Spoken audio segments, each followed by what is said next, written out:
Well, look at this. You might remember these images. A serious fire in Oregon City. This was more than a week ago.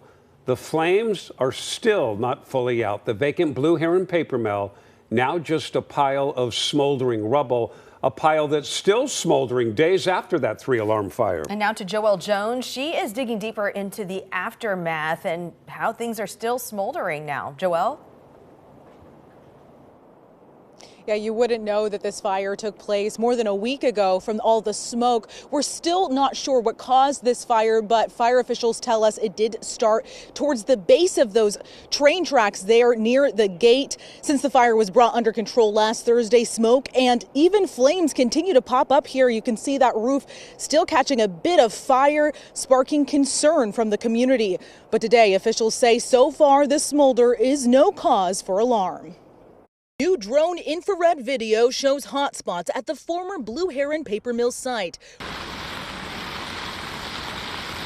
where a massive blaze broke out last Thursday, launching 100 firefighters into action. More than a week later, Clackamas Fire Chief Nick Brown looks over the site as the roof continues to burn, casting a blanket of smoke across Oregon City. To say that we were surprised that this is going to catch on fire, we're not surprised, no.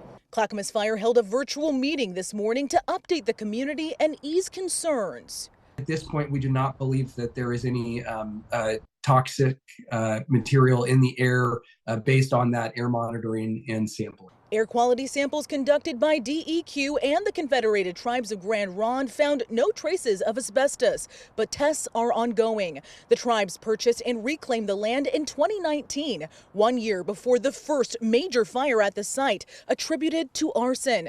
That fire nearly claimed the lives of 14 firefighters. Clackamas County Commissioner Ben West says he feels we haven't learned from that near miss, with derelict buildings still standing. We maybe need the governor to weigh in here. We need to do everything we can to prevent these fires from happening and from putting our community at risk. Our best course of action is to help trying to get some of these structures down, and so it's not a place that's so inviting for people. Until then, Chief Brown says he understands the nuisance of the ongoing smolder, but says crews are doing all they can given the complexity of the site and the potential risks. Start to see flames, you start to see smoke increase.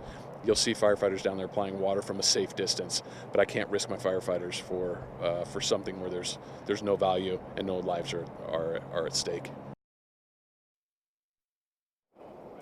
And Chief Brown says one of the main challenges there is this roof. There's a rubber membrane over the top of it, which is preventing firefighters from getting that water to the base of this fire. Now, in the meantime, as this fire burns, the Confederated Tribes of Grand Ronde say they are bolstering their 24/7 site security with aid from tribal and Oregon police, confirming that demolition plans are still underway. Now, Clackamas fire officials tell me their investigators are continuing to do interviews as they work to get to the root of what caused this fire. Of course, as soon as we get that update, we will bring it to you on air and online at KOIN.com. Live in Oregon City, I'm Joelle Jones, KOIN 6 News. As always, thank you, Joelle.